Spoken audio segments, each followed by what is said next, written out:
Arrête de parler autant de ce que tu vas faire et commence à faire. Le monde n'a pas besoin de tes intentions, il a besoin de voir tes résultats. Tu peux avoir 1000 idées brillantes, des rêves grandioses, des plans incroyables dans ta tête ou sur le papier. Mais si tu n'agis pas, tout cela se transforme en poussière. Rester coincé dans la théorie, c'est juste une manière déguisée de retarder ta vie, de faire semblant d'avoir déjà commencé. Aujourd'hui, le message est clair. Ferme-la, concentre-toi et passe à l'action. Parce que pendant que tu calcules le bon moment, quelqu'un a déjà commencé. Pendant que tu inventes des excuses, quelqu'un s'entraîne en silence. Pendant que tu te distrais, quelqu'un se discipline sans rien dire, juste en agissant. Alors, réponds avec sincérité. Veux-tu être reconnu pour les histoires que tu racontes sans cesse ou pour les conquêtes que tu as construites de tes propres mains? Le choix t'appartient. Mais souviens-toi d'une chose, le temps ne fait pas de pause pour ceux qui hésitent. Alors décide-toi et commence en écrivant dans les commentaires « Aujourd'hui, je parle moins et j'agis plus. Je suis stoïcien ». Cette phrase n'est pas un détail, c'est un ordre direct à ton esprit. Chaque fois que tu l'écris, tu reprogrammes ton mental pour agir. Tu plantes en toi une nouvelle identité, celle de celui qui accomplit, de celui qui réalise. Déclare-le avec conviction et que chaque mot devienne un rappel. À partir de maintenant, ce qui parle pour toi, ce sont tes résultats. Et avant de commencer, mets un like à cette vidéo et partage-la avec 2 amis que tu veux voir grandir. Maintenant, passons directement à la leçon 1. Souviens-toi de toi chaque jour. Tu ouvres les yeux et le monde t'appelle déjà. Notifications, messages, exigences, 1000 voix qui réclament ton attention. Et si tu ne poses pas une limite, tu passes toute la journée à réagir. Tout semble urgent, sauf toi. Tu te réveilles, mais tu continues de dormir à l'intérieur. Parce que vivre sans présence, c'est exister en mode automatique, et personne ne se reconstruit en mode automatique. Si tu veux vraiment changer, tu dois prendre une décision radicale. Te placer au centre de ton attention. Pas par orgueil, mais pour ta santé mentale. Parce que si tu ne te priorises pas, personne ne le fera à ta place. La reconstruction ne commence pas avec de grandes décisions. Elle commence quand tu arrêtes d'ignorer les signaux. Quand tu sens que tout va trop vite et que, au lieu de continuer à forcer, tu fais une pause, tu respires, tu te réorganises et surtout, tu t'écoutes. Ces petits gestes ne changent pas le monde, mais ce sont eux qui te transforment. Et quand tu changes de l'intérieur, la vie autour de toi commence à répondre autrement. Mais cela ne se produit pas de manière magique, ni par hasard. Tu dois choisir cette concentration chaque jour, surtout les jours où tout te semble inutile, les jours où ton esprit est embrouillé et ton énergie épuisée. Ce sont les jours les plus importants. Parce que c'est à ce moment-là que tu plantes la discipline qui soutiendra ta transformation sur le long terme. Tu veux voir du progrès? Alors commence par prendre soin de la base. Comment te traites-tu quand tu es fatigué? Comment te parles-tu quand tu te trompes? Que nourris-tu quand personne ne te regarde? La vraie reconstruction ne commence pas par des objectifs grandioses, mais par le respect de tes petits mouvements, par la présence dans tes petits choix. Et quand cela devient une pratique, tu commences à ressentir la différence dans ta façon de penser, d'agir, de respirer et dans tes décisions. Tu deviens quelqu'un de confiant qui connaît sa propre capacité à faire face à la vie et à tous les défis et exigences qu'elle t'impose. Le stoïcisme enseigne « Rien d'extérieur ne peut dominer quelqu'un qui gouverne déjà son propre esprit ». Alors aujourd'hui, avant de courir vers le monde, reviens vers toi. Observe ce qui, en toi, demande de l'attention, pas avec jugement, mais avec courage et bienveillance. Aristote disait que toute action a une conséquence. Ce que tu répètes, tu le construis. Tes pensées, tes paroles, tes attitudes, tout est cause et produira un effet. Tu peux répéter la distraction et vivre égaré, ou tu peux répéter la présence et peu à peu te retrouver. Si aujourd'hui tu te sens déconnecté, ne vois pas cela comme un échec. Vois-le comme un signal, un appel silencieux de l'intérieur vers l'extérieur, qui te demande une reconnexion, et toi seul peux y répondre. Leçon 2. La peur n'est pas un obstacle, c'est ton prochain défi. Tu ressens de la peur? Parfait. Cela signifie que tu es sur le point de grandir. La peur apparaît chaque fois que tu sors de ce que tu connais, chaque fois que tu fais un pas au-delà de ta zone de confort. Ce n'est pas un signe de faiblesse, c'est un signe de mouvement. Celui qui reste immobile ne ressent rien. Seule la personne qui avance est mise à l'épreuve par la peur. Mais voici l'erreur la plus fréquente. Croire que la peur doit être éliminée. Tu essaies de la combattre, de l'ignorer, de la cacher. Et chaque fois que tu fais cela, elle grandit. Parce que la peur que tu évites finit par te dominer. Tu n'as pas besoin d'éteindre la peur. Tu dois apprendre à marcher à ses côtés, sans la laisser te prendre la main. Le courage, ce n'est pas l'absence de peur. C'est choisir d'avancer même avec le cœur qui bat trop vite, les mains qui tremblent, l'esprit plein de doutes. Ce qui te paralyse, ce n'est pas la peur, c'est l'habitude de t'arrêter à chaque fois qu'elle surgit. Tu démarres un projet, tu ressens de l'insécurité, tu abandonnes. Tu commences à étudier, c'est difficile, tu laisses tomber. Tu veux changer de vie, mais tu as honte de commencer petit et tu renonces. Et ainsi, tu répètes le même cycle. Non pas parce que tu es incapable, mais parce que tu as appris à obéir à la peur comme si elle était un dictateur. Mais ce n'est pas le cas. La peur n'est qu'un signal. Attention, ceci va te transformer. Mais le choix d'avancer, il sera toujours à toi. Le stoïcisme enseigne que le sage agit selon la raison, même quand l'émotion tente de le détourner de son chemin. Le sage voit la peur, mais ne la nourrit pas. Il observe, il respire et il avance. Alors, si aujourd'hui tu ressens de la peur, réjouis-toi. Tu t'apprêtes à vivre quelque chose que tu n'as encore jamais vécu. Ne t'arrête pas, continue, agis et fais ce que tu dois faire, même en tremblant. Fais le premier pas, même sans aucune garantie. Commence du nouveau, même si tu es fatigué de recommencer, parce que chaque pas que tu fais malgré la peur reconstruit ta force intérieure. Tu n'es pas en train de devenir quelqu'un sans peur. Tu deviens quelqu'un de plus grand que ses propres peurs. Et cela change tout. Tu veux de la force émotionnelle? Alors arrête de fuir ce qui t'effraie. Commence à affronter avec clarté les situations que la vie met devant toi. Souviens-toi des paroles d'Épictète. Considère-toi comme privilégié. Dieu ne mettrait pas un adversaire fort sur ton chemin s'il ne croyait pas en ta capacité à le vaincre. Tu vas comprendre que la peur n'était qu'un test, et toi, lorsque tu agis en conscience, tu le réussis. Aujourd'hui, la peur peut bien marcher à tes côtés, mais celui qui dirige ta vie, c'est toi. Leçon 3. Lâche ce qui ne dépend pas de toi. C'est ainsi que naît la véritable force. La vie ne suit jamais exactement le plan et pourtant, tu insistes pour que tout se passe selon ta volonté. Tu crées des attentes, des scénarios mentaux, des délais précis, et lorsque la réalité change de direction, tu te sens frustré. Mais la douleur ne vient pas du changement, elle vient de ta résistance à celui-ci. Tu ne souffres pas parce que les choses ont changé. Tu souffres parce que tu as cru qu'elles ne changeraient pas. Et cette rigidité émotionnelle est ce qui te brise. Car ce qui ne plie pas se casse. La véritable force ne réside pas dans le fait de tout contrôler. Elle réside dans la capacité à suivre le courant sans se perdre.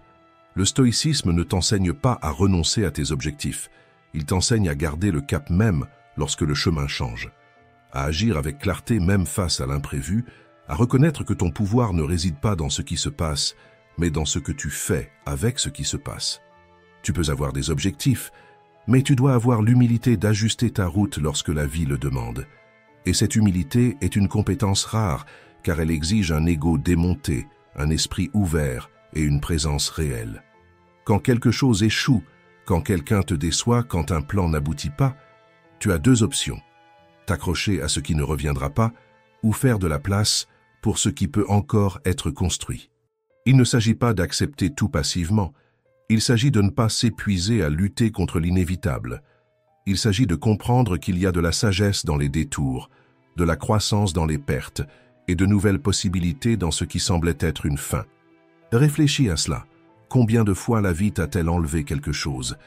Et plus tard, tu as compris que c'était une délivrance. Combien de fois ce qui semblait être un retard était en réalité une préparation pour ce qui allait venir ensuite. Accepter la réalité n'est pas de la résignation, c'est de la stratégie et de l'intelligence. Car lorsque tu cesses de te battre contre le courant de la vie, tu retrouves l'énergie pour ramer dans la bonne direction. À chaque changement inattendu, demande-toi, qu'est-ce que cela essaie de m'apprendre? Qu'est-ce que je peux ajuster sans perdre qui je suis? Tu n'es pas ici pour tout contrôler, tu es ici pour apprendre à avancer avec intelligence, même lorsque tout change. Celui qui est flexible résiste davantage, celui qui sait s'adapter survit, et celui qui lâche ce qu'il ne peut pas retenir libère de l'espace pour que le nouveau puisse croître.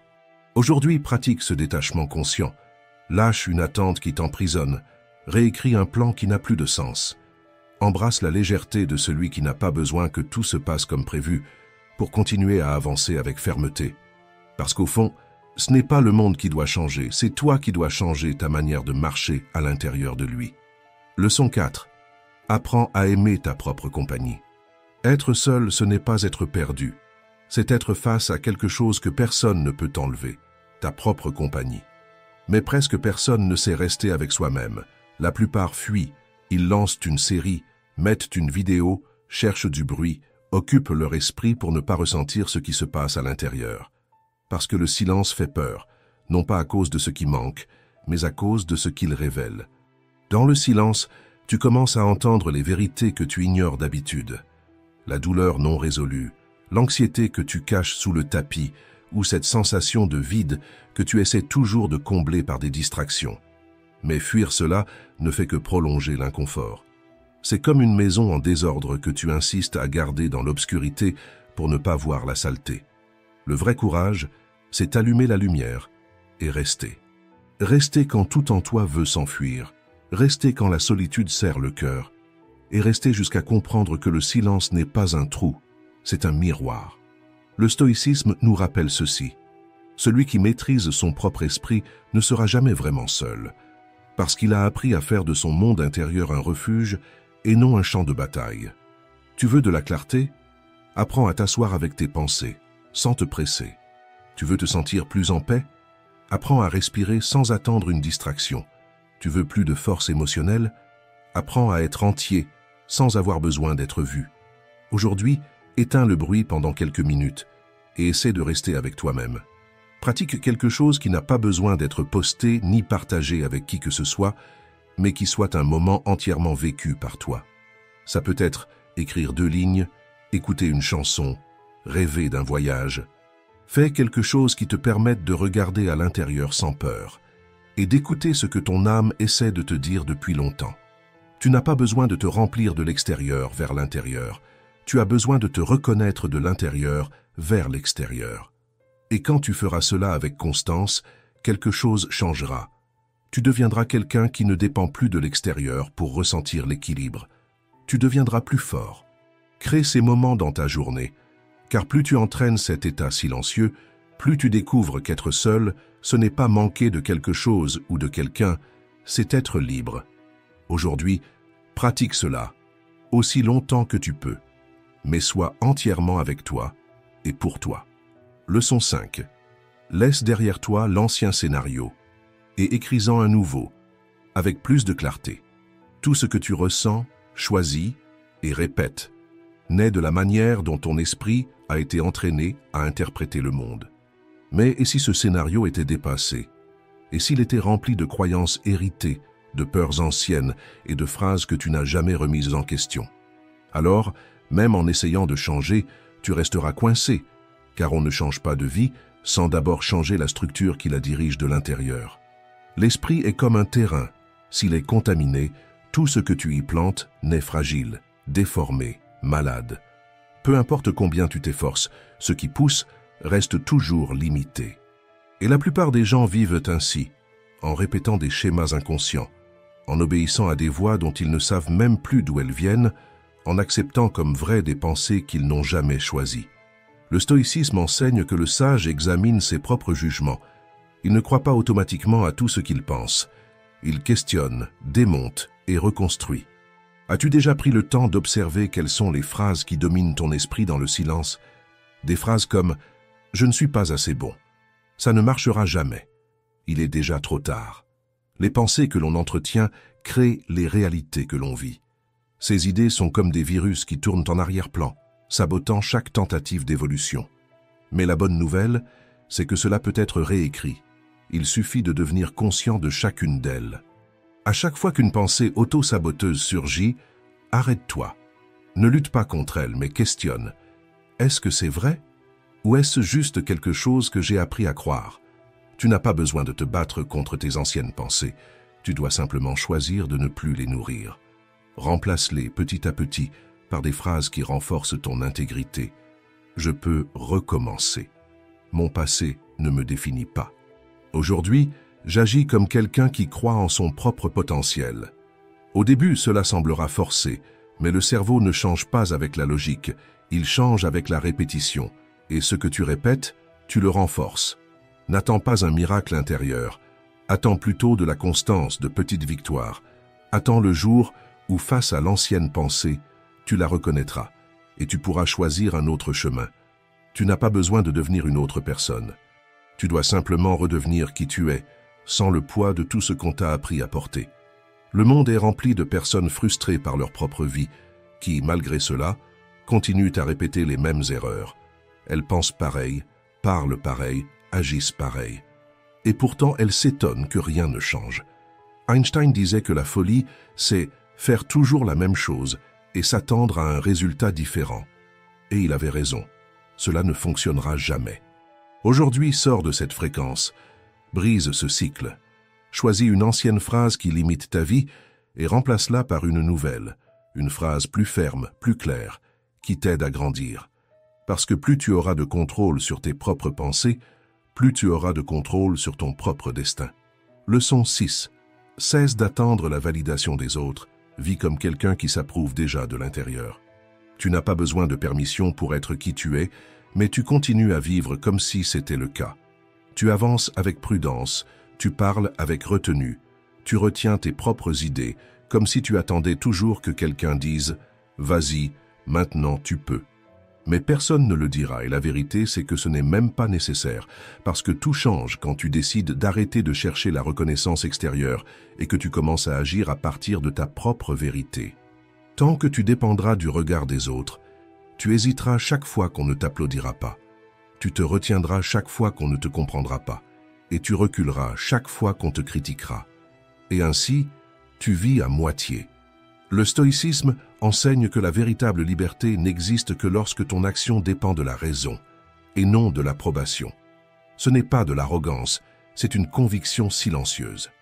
C'est savoir que ton idée a de la valeur, même si personne ne la soutient. C'est suivre ton propre chemin, même quand le monde ne comprend pas. Parce que les applaudissements sont fragiles. Aujourd'hui, ils t'élèvent, et demain, ils t'oublient. Mais quand la confiance naît de l'intérieur, aucune critique ne t'abat et aucun éloge ne t'égare. Tu veux respecter ton chemin.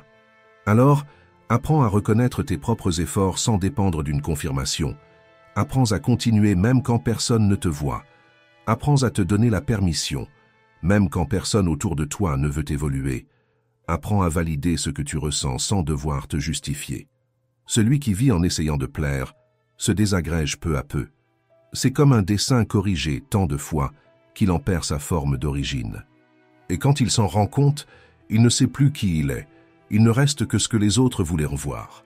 Mais celui qui vit avec fermeté, même dans le silence, crée des racines profondes. Et le monde, tôt ou tard, apprend à respecter ceux qui n'ont pas besoin d'être vus pour être vrais. Aujourd'hui, prends une décision concrète. Fais un pas que tu repousses depuis longtemps par peur d'être jugé. Dis quelque chose en quoi tu crois, même en tremblant. Soutiens un choix même si personne ne le comprend. Et à la fin de la journée, demande-toi, est-ce que j'ai été loyal envers mon essence ou est-ce que je me suis trahi par peur? La réponse sera le thermomètre de ta liberté. Et plus tu seras fidèle à toi-même, plus tu comprendras. Vivre avec vérité vaut infiniment plus que vivre pour des applaudissements. Leçon 7. Avant d'aider le monde, renforce ta propre lumière. Tu peux aimer quelqu'un profondément. Tu peux vouloir voir l'autre grandir, guérir, trouver son propre chemin. Mais si tu t'oublies toi-même dans ce processus, ce n'est pas de l'amour, c'est de l'abandon déguisé en compassion. Tu n'es pas venu au monde pour porter ceux qui refusent d'avancer. Ce n'est pas ta responsabilité de sauver ceux qui n'ont pas encore choisi de changer. L'un des fondements de la philosophie stoïcienne est la dichotomie du contrôle, qui enseigne que tout peut être divisé en deux catégories, ce sur quoi nous avons du contrôle et ce sur quoi nous n'en avons pas. Nous ne pouvons contrôler que ce qui est sous notre autorité, nos actions, nos réactions, nos choix et nos pensées. L'autre, aussi douloureux que cela soit à admettre, n'est pas sous notre contrôle. Très souvent, ta souffrance ne vient pas d'un excès d'effort, mais du fait que cet effort a été placé au mauvais endroit. Tu assumes la responsabilité de ce qui ne t'appartient pas. Une facture en fin de mois qui n'est pas la tienne, un problème émotionnel non résolu, un conflit familial qui ne te revient pas de régler. C'est comme ramasser une pierre pour chaque problème des autres et la mettre dans ton propre sac à dos. Au début, cela semble supportable, mais avec le temps, le poids te courbe, t'épuise, te consume. Et le pire, c'est que personne ne t'a demandé cela. C'est toi qui t'es proposé, par peur, par culpabilité, par excès de zèle. Mais il arrive un moment où tu te rends compte, tu ne peux pas soutenir le chemin de quelqu'un si tu t'effondres sur le tien. Et si tu continues à vouloir être le seul de ceux qui ne veulent pas se lever, tu finiras par tomber avec eux. L'aide ne doit jamais priver l'autre de la chance d'évoluer. Il y a une différence entre tendre la main et se traîner pour quelqu'un. Il y a une limite entre soutenir et faire à la place de l'autre. Et franchir cette limite tous les jours détruit ton énergie, ta clarté et ta paix. Tu commences à appeler amour ce qui est en réalité de l'attachement. Et tu confonds le soin avec l'obligation. Mais l'amour véritable n'exige pas un sacrifice aveugle. L'amour véritable exige la vérité. Et la vérité, parfois, c'est que tu dois t'éloigner. Non par froideur, mais par respect. Parce que toi aussi, tu mérites d'être soutenu. Toi aussi, tu as une histoire à guérir. Toi aussi, tu es en chemin. Et tu ne peux pas t'arrêter pour personne. Tu n'es pas moins généreux parce que tu protèges ta santé émotionnelle. Tu n'as pas moins d'empathie parce que tu donnes la priorité à ta paix. Et tu n'es pas moins humain parce que tu laisses derrière toi ce qui t'épuise. Ta lumière doit rester allumée. Parce que si tu t'éteins en essayant d'éclairer l'autre, au final, personne ne voit le chemin. Leçon 8. Renforce ta discipline émotionnelle. Tu peux te lever tôt, t'entraîner tous les jours, atteindre tes objectifs, et pourtant être esclave de tes émotions. Tu peux avoir un emploi du temps impeccable, mais perdre la tête à la moindre critique.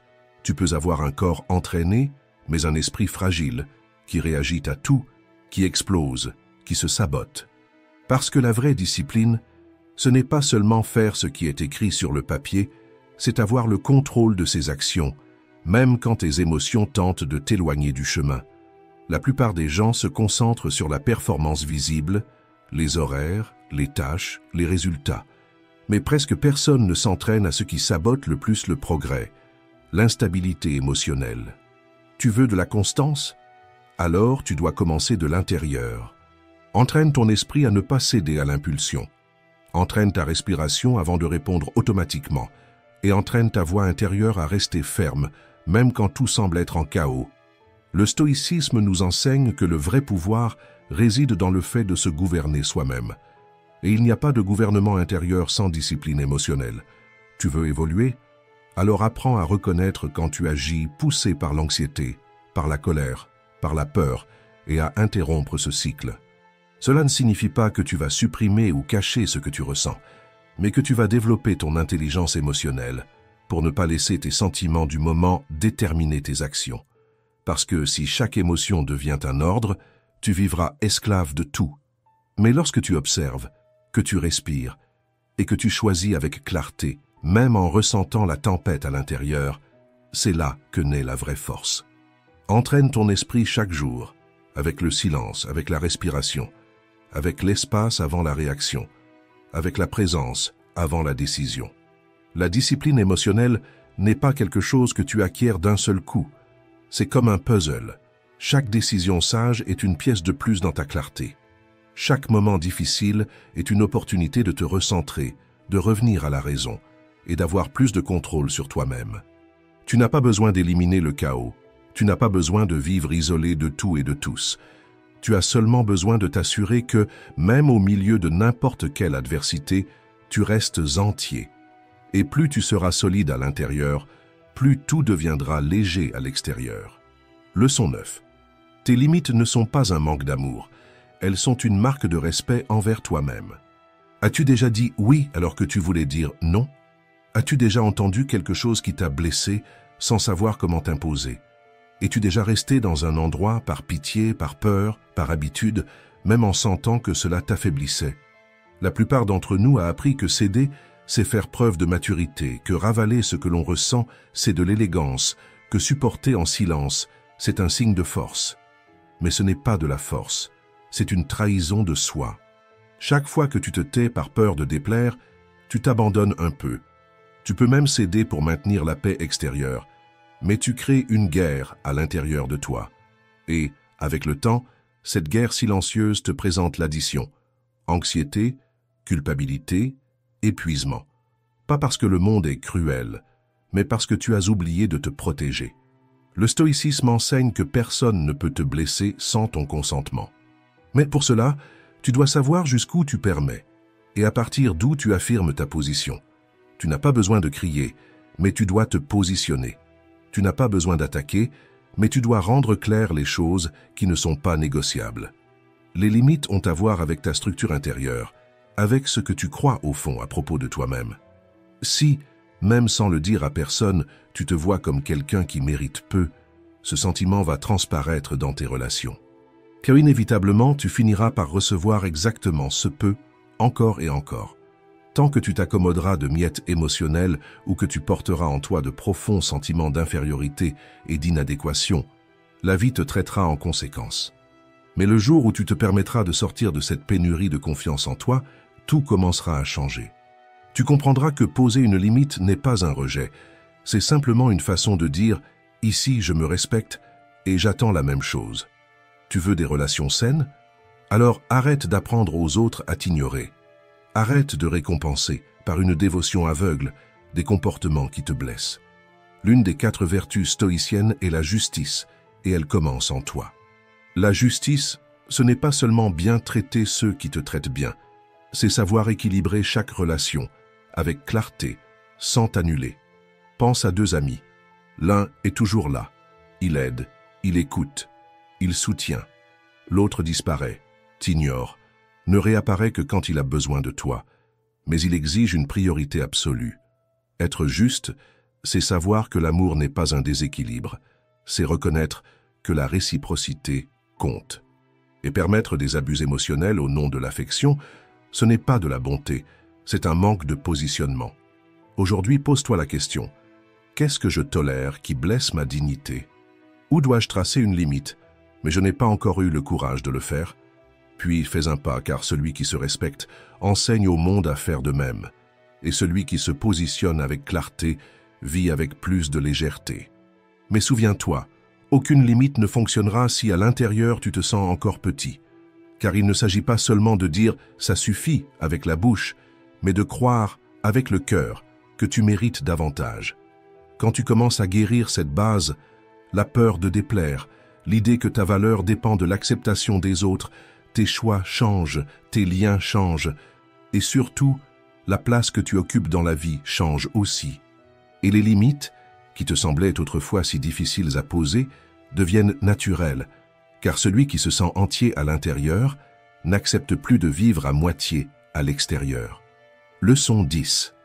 Arrête de mesurer ta douleur à celle des autres. Combien de fois as-tu pensé que tu exagérais? Combien de fois t'es-tu senti faible de souffrir pour quelque chose de petit?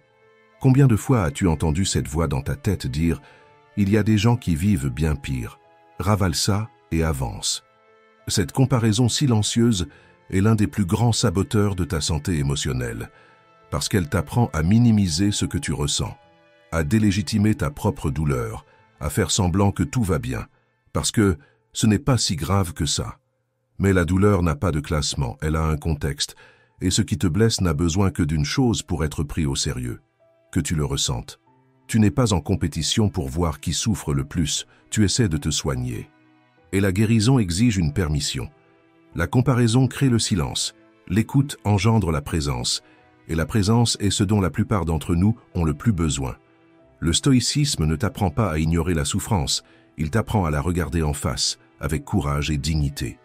La douleur ne se transforme que lorsqu'elle est accueillie, et cela commence à l'instant où tu décides d'arrêter de te punir pour ressentir. Peu importe si quelqu'un a souffert davantage, tu ne vis pas la vie d'un autre, tu vis la tienne, et ta douleur dans ton histoire est suffisamment réelle pour mériter de l'attention. Aujourd'hui, abandonne ce poids invisible qu'est la comparaison, car ce n'est pas une faiblesse de ressentir, La faiblesse, c'est de t'abandonner simplement parce que quelqu'un là dehors semble plus fort. Et la vraie force, c'est quand tu arrêtes de te mesurer au monde et que tu commences à t'enlacer avec respect. Leçon 11. La vie n'a aucune dette envers vous, mais vous avez une mission envers vous-même. Attendre la reconnaissance, attendre la justice, attendre que quelqu'un vienne vous sauver, tout cela peut ressembler à de l'espoir. Mais en réalité, c'est une prison. Parce que plus vous attendez, plus vous restez immobile et plus vous stagnez, plus la vie vous glisse entre les doigts. Les stoïciens étaient clairs à ce sujet. Le monde est neutre, c'est vous qui lui donnez un sens. Peu importe si vous avez été victime d'injustice, peu importe si vous méritiez plus et que vous ne l'avez pas reçu, ou si personne n'a reconnu vos efforts. Ce qui importe maintenant, c'est ce que vous allez faire avec cela. La vie ne va pas vous récompenser simplement parce que vous êtes quelqu'un de bien. Elle va vous mettre à l'épreuve, pour voir à quel point vous êtes engagé envers ce que vous dites vouloir.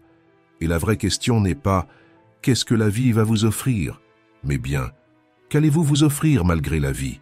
Vous ne pouvez pas contrôler le passé, mais vous êtes entièrement responsable de ce que vous allez permettre à partir de maintenant. Si vous continuez à trop attendre des autres, vous allez vous perdre. Mais si vous commencez à avancer par vous-même, par respect, par cohérence, la vie changera de rythme parce que vous aurez changé de position. Vous devenez l'auteur de votre propre trajectoire, plus une victime du hasard, ni dépendant de la validation extérieure.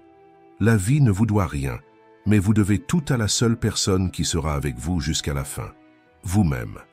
Alors, honorez votre parcours, ne quémandez pas ce que vous pouvez construire. Ne répétez pas la douleur que vous êtes capable de guérir et surtout, ne repoussez pas la version de vous-même que vous savez déjà devoir faire naître. Comme l'a dit Marc Aurèle, nous méritons tout ce que nous traversons dès l'instant où nous cessons d'agir. Nous pouvons être bons aujourd'hui, mais malgré cela, remettre tout à demain. Le chemin stoïcien n'est pas facile, mais c'est le seul qui vous rend la liberté de vivre avec fermeté, lucidité et paix. Parce que la vie ne se transforme pas quand tout s'améliore, elle se transforme quand vous cessez de vous remettre à plus tard. Leçon 12. C'est la vision à long terme qui te donne la force de continuer. Si tu vis en pensant seulement à maintenant, tu vas vite te perdre. Parce que les grands résultats n'apparaissent pas en une semaine, parfois, même pas en un mois, et très souvent, pas même durant la première année. Mais cela ne signifie pas que rien ne se passe. Cela signifie simplement que tu joues un jeu plus grand. Un jeu dans lequel la récompense n'est pas immédiate, mais profonde. Où tu ne vis pas pour l'euphorie, mais pour la direction. Celui qui pense à long terme construit, pendant que les autres ne font que réagir. Et celui qui réagit tout le temps vit fatigué, dispersé, sans comprendre pourquoi. N'importe qui peut faire des efforts pendant quelques jours, mais rares sont ceux qui continuent quand tout semble lent. Rares sont ceux qui restent fermes. Rares sont ceux qui résistent à l'ennui de la répétition, à l'absence de résultats visibles. Mais c'est précisément là que tout se décide. Celui qui pense grand apprend à agir petit avec concentration et discipline, sans sacrifier ce qu'il désire le plus pour un soulagement passager, parce qu'il comprend que chaque choix d'aujourd'hui façonne demain. Et cet état d'esprit fait que chaque habitude, chaque jour dans la routine compte. La graine de ce que tu veux récolter demain est en train d'être plantée maintenant. Avoir une vision à long terme, ce n'est pas oublier le présent. C'est utiliser le présent comme un outil pour construire ce qui n'est pas encore visible et malgré cela, savoir, cela en vaudra la peine. Demande-toi avec sincérité, les décisions que je prends aujourd'hui me donneront-elles un avenir meilleur ou vont-elles m'apporter une série de regrets? Vis-tu comme quelqu'un qui sème ou comme quelqu'un qui se contente de consommer l'instant? Parce que si la réponse est non, tu es en train de gaspiller le temps le plus précieux de ta vie et peut-être que tu n'en paieras pas le prix maintenant. Mais la facture du regret finit toujours par tomber et elle est salée. Organise ta vie pour que chaque partie soit au service de ta vision. Ne vis pas seulement pour accomplir des tâches, n'agis pas seulement par habitude, agis avec intention. Sois conscient que chaque effort, même minime, est en train de te modeler de l'intérieur, d'élever ton caractère et le mieux. Quand tu penses à long terme, tu n'as pas besoin de motivation constante, tu as une direction. Et la direction te donne de la force, même dans les jours difficiles. Le stoïcisme nous enseigne, l'homme sage ne vit pas par impulsion, Il vit par but. Il n'agit pas selon ce qu'il ressent, il agit selon ce qu'il a décidé d'être. Écris tes objectifs, visualise-les. Mais plus que ça, agis pour eux, chaque jour. Ne te concentre pas seulement sur la destination, respecte le chemin, parce que si tu fais ce qu'il faut chaque jour, le résultat ne sera qu'une conséquence. Et quand tout te semblera lent, que la reconnaissance ne viendra pas, ou que la distraction apparaîtra, comprends qu'une vision claire ne se perd pas dans la précipitation des autres. Souviens-toi, le voyage est long, et la grandeur ne réside pas dans la vitesse, mais dans ta capacité à avancer avec constance. Aujourd'hui, vis avec une vision claire, fais de chaque décision un investissement dans ton avenir. Ne sacrifie pas ce qui est grand pour ce qui est facile, pense loin, mais reste dans le présent, en agissant aujourd'hui. Parce que si tu maintiens cet état d'esprit, ce qui paraît lointain aujourd'hui deviendra inévitable demain. Si tu es arrivé jusqu'ici, commente ce qui t'a le plus touché dans cette vidéo et quelle leçon tu vas emporter avec toi dans ta vie. Et si tu n'es pas encore abonné, fais-le maintenant. Active les notifications parce que la prochaine vidéo, ce n'est pas juste du contenu, c'est une étape réelle dans ta transformation. Merci d'avoir regardé.